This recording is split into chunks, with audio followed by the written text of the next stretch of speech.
Hi everyone! Today is a lovely sunny day, but I don't think it's all that warm. Well, it is kind of warm. It is in the double digits, but I haven't been outside. My room has been a bit cold, so I don't think it's entirely that warm.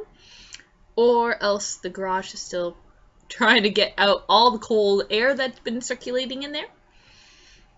I don't really know, but today is a book review day. I just finished Dimity and the Summer King by Nancy Atherton. And it took me a little while to finish this book because certain things got in the way, and things got in the way of me finishing it. And I also wanted to get this done as fast as possible because I did want to get it done because I love this book. I just wanted to keep reading it before I got my next book in, which will come at the end of this video. But yes, I did love this, and this is a really good video.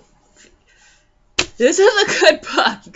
This is a video I'm doing, but this is the book I'm reviewing, not a movie. So I would love to see this as a TV show, like they did with Agatha Christie's books, and what they're doing with the tea room mysteries. Like this, that's like it's a present day type of mystery. It's similar to this, but there's only been like literally one serious death. Whereas I think in the tea room mysteries, like, there's a lot more actual deaths. I don't know. Anyway, this was a very good book. I really enjoyed it. I very much enjoyed her finding out the mystery of the cottage vacancies and like meeting Arthur Hargreaves, something like that. Was it right in the beginning of the chapter? Right at the beginning of the chapter right at the beginning of the chapter, you find out that there's a wedding going on, and two of the family members are being referred to as the Harpies. They are horrible women, but they are enjoyable to read. They are horrible, and I do want to smack them in the face. But they do add that spice to the book where it's like, oh my god, I love reading these horrible women. Yes, they are very horrible women when you're reading them. They are horrible women. But at the same time, it's like, I'm smiling my ass off at them. And it's just like, are you fucking serious? Are you really fucking serious? But yeah, that's as much of a spoiler as I will give, because something happens later in the book just later in the book. And you know the ancient feud? I really like how all of that ties, like, it ties a nice bow onto everything that's here. Like, it's, again, like, she writes these books that I never want to put down. They are really good. And yes, I have no makeup on my eyes. I feel freaking weird. This is seriously good. It was very interesting. I love reading Lori and her going through, like, another child again. Like, her daughter, Elizabeth Dimity Shepherd, something, I don't know, but Elizabeth Dimity, short form is Bess, dubbed by her two brothers. I think it's in her first infancy year. I love reading that, because I don't know why, I just do. I am happy that she now has a chance to, we get to read her through her experiences with a daughter, and one daughter at that, and the fact that, at the beginning here, it says she spent, the past few months blissfully wrapped up with her infant daughter. Like, this is about May-ish, when this entire book is happening, like, maybe June, actually, because, the Summer King. I really like it. And then she realizes that since that had happened, it's been even longer that these few cottages have been vacant. And she has to get back into her gossip, like the gossip queen type. She's not the queen of it, but she's got to get back into her gossip mongering. Got to get back into the village as a village gossiper, basically. She's been out of the loop for a little bit. And it's interesting to watch her get back into the swing of things of being a gossiper of this really quaint village of Finch. And I can't wait to read the next book, where I'm sure it'll be like maybe a year later or a few years later or something like that, where she will have gained her gossip knowledge back, or like the swing of being a gossiper again in her village. Yeah, it was a fun book where she got to find out all this information. She's like a mini detective. She went to talk to her neighbors and friends. In the village, you wouldn't be like a detectiving, you would be gossiping, and like her neighbors would be gossiping, and she would be like collecting all this information again.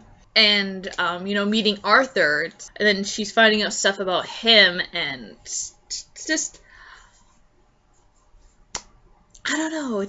I really love that thing about these books, that it's kind of, it's like a detective book, except it's literally in a small village. It's not in like the big cities, and it's not like a big murder, but she's being a detective of the history of her village, and the history of her the villagers, like her neighbors and such. I really, really like that, and I want to be in that sort of village as well, with like the amenities of the mall, and the Tim Hortons and my second cup. I would love to be in that sort of village, but have not that far away, a 15-minute bus drive basically to like the mall, where I can do all my shopping and such.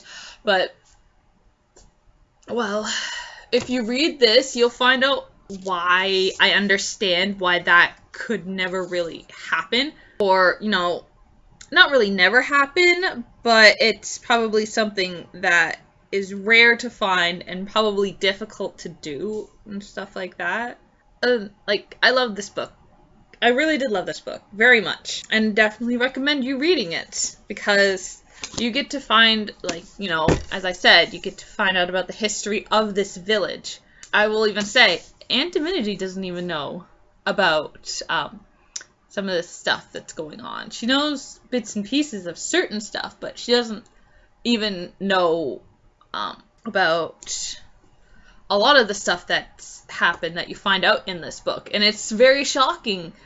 And as far as I remember, in all the previous books, Aunt Dimity, like, she pretty much knows, she's able to like mysteriously like turn Lori to like the right direction of like she should actually be looking in this direction, and it's like, oh yeah, I kind of already knew about that basically situation. But in this one, Aunt Dimity doesn't know a lot. There are certain points in this book is where like, really, Aunt Dimity, why aren't you kind of deterring Lori from saying that stuff or feeling that way? When it's like,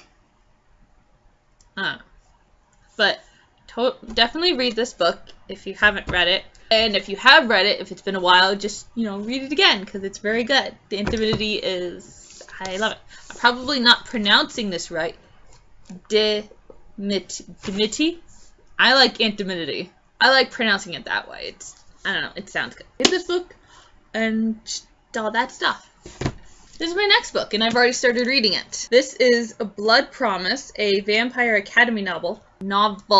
A Vampire Academy novel by Richelle Mead. And like, seriously, all of these are freaking big. I don't know why they are so big. Anyway, yes, I've started this. This is book 4, and there are 2 books after this. If I remember correctly, I think it used to be just 5 books, but then I think she added a 6th book.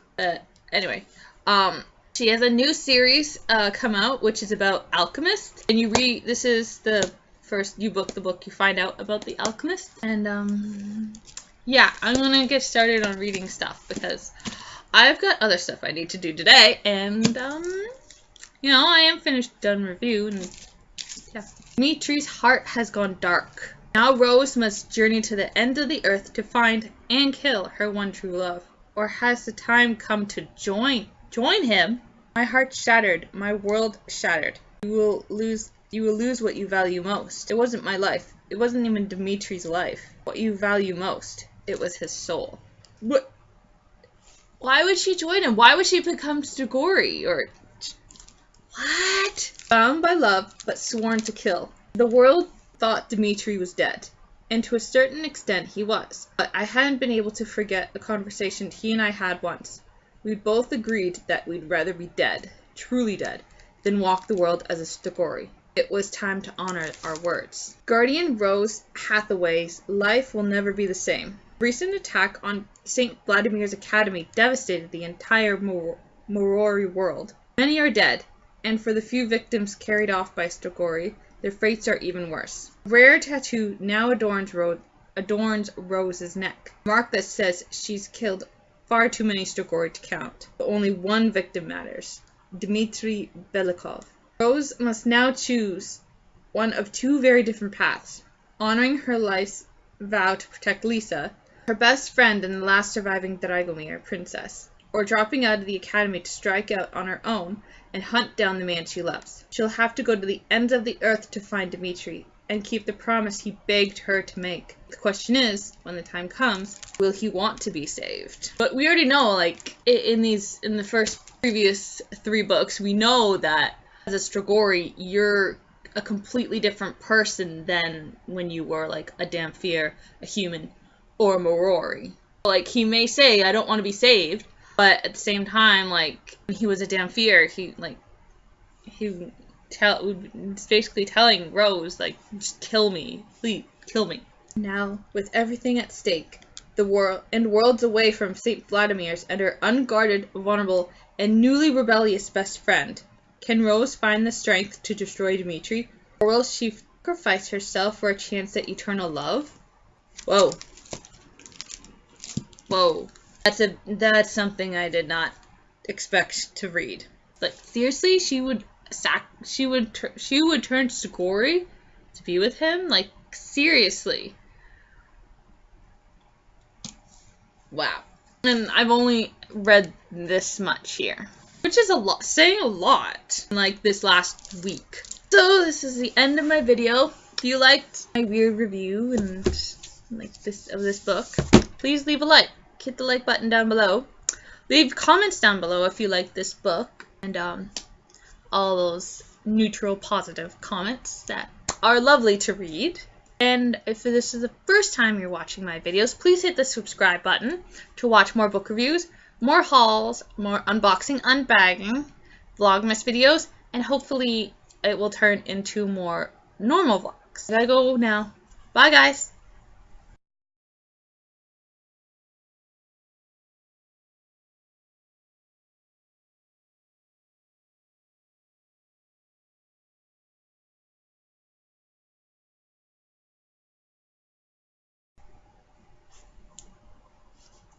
I was...